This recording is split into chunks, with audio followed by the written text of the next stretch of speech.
Di sini kami akan mereview film tentang teknik genetik dalam film yang berjudul Okja. Bercerita sedikit mengenai film Okja yang dirilis pada tahun 2017 dan disutradarai oleh Bong Joon-ho, film ini menceritakan petualangan gadis cilik bernama Mija yang diperankan oleh An So-hyun untuk menyelamatkan sahabatnya yang merupakan seekor babi raksasa bernama Okja. Dalam mereview film Okja, kami akan membahas ke-6 hal berikut. Yang pertama, ada identifikasi teknologi rekayasa genetika. Dalam film Okja, kami mengidentifikasi teknologi rekayasa genetik yang digunakan adalah mutasi genetika hewan, di mana hasil mutasi tersebut adalah Okja yang merupakan babi raksasa dengan ukuran badan tidak seperti babi pada umumnya. Yang selanjutnya yaitu definisi mutasi genetik. Istilah mutasi pertama kali digunakan oleh Hugo de Vries untuk mengemukakan adanya perubahan fenotip yang mendadak pada bunga Owenotera lapakiana dan bersifat menurun. Jadi mutasi merupakan perubahan yang terjadi pada bahan genetik, baik RNA maupun DNA, pada taraf urutan gen maupun pada taraf kromosom. Peristiwa terjadinya mutasi disebut mutagenesis, sedangkan makhluk hidup yang mengalami mutasi disebut mutagen. Mutasi ini bersifat acak, di mana 90% sesungguhnya bersifat merugikan bagi individu atau populasi karena menimbulkan perubahan suatu karakter dari keadaan yang stabil, sehingga makhluk tersebut harus beradaptasi lagi. Namun, mutasi juga dapat menguntungkan, diantaranya melalui mutasi dapat dibuat tumbuhan poliploid yang sifatnya unggul. Mutasi ini terjadi karena adanya perubahan lingkungan yang luar biasa. Penyebab mutagen ini disebut dengan mutagen atau agen mutasi. Nah, di sini terdapat macam-macam bahan-bahan yang menyebabkan terjadi mutasi mutagen dibagi menjadi 3, yaitu yang pertama, mutagen bahan kimia. Mutagen bahan kimia ini dipilah menjadi 3 kelompok, yaitu analog basa, agen pengubah basa, dan agen penyela. Contohnya itu di sini adalah kolkisin. Yang kedua yaitu mutagen bahan fisika, yaitu penyebab mutasi dalam lingkungan yang bersifat fisik. Contohnya itu radiasi dan suhu. Lalu yang terakhir yaitu mutagen bahan biologi, di mana virus dan bakteri diperkirakan dapat menyebabkan terjadinya mutasi. Di sini terdapat macam-macam mutasi. Yang pertama, berdasarkan sel yang bermutasi. Dibagi menjadi 2 jenis, yaitu mutasi somatik dan mutasi gametik. Lalu yang kedua yaitu berdasarkan tempat terjadinya mutasi, di mana di sini terdapat mutasi besar dan mutasi kecil.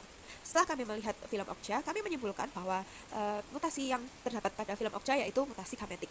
Mutasi gametik adalah mutasi yang terjadi pada sel gamet, yaitu sel organ reproduksi dan meliputi sperma dan ovum.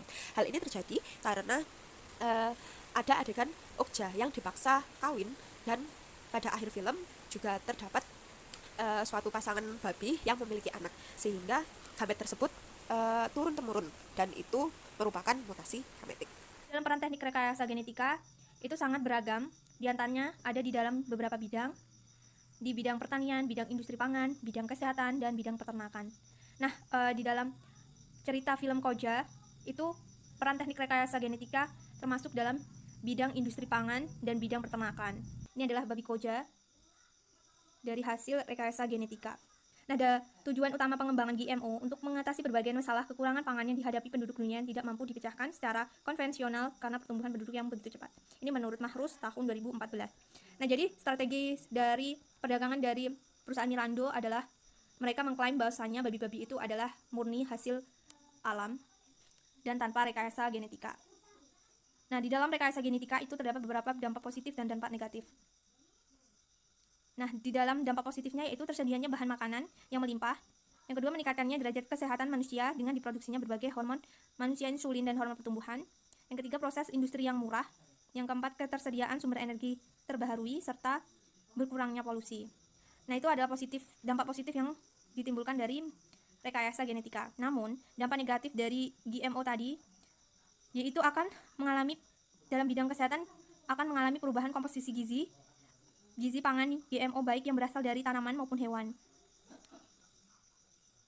Nah, jadi penggunaan produk GMO juga harus berhati-hati karena pangan dengan hasil rekayasa genetika diduga juga akan menjadi penyebab terjadinya berbagai penyakit. Karena dengan asumsi bahwa gen asing mungkin akan mengubah nilai gizi maupun akan mengurang beberapa nilai gizi dan nutrisi lainnya di dalam hewan.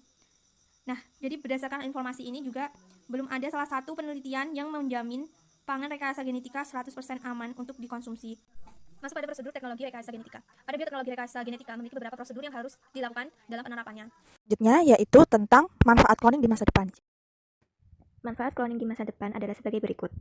Selanjutnya, yaitu tentang apa sih manfaat dari cloning sendiri. Yang pertama itu ada 4, memperbaiki kerusakan gen dan organ tubuh, memperpanjang usia, mempercepat pemulihan cedera traumatis, dan modifikasi genetik. Selanjutnya adalah aplikasi dalam kehidupan nyata. Jadi ada dalam ilmu cloning itu sudah diterapkan dalam beberapa kehidupan nyata. Namun kebanyakan cloning itu dilakukan terhadap hewan, belum terhadap manusia. Hewan pertama yang berhasil dikloning adalah kucing yang bernama Garlic.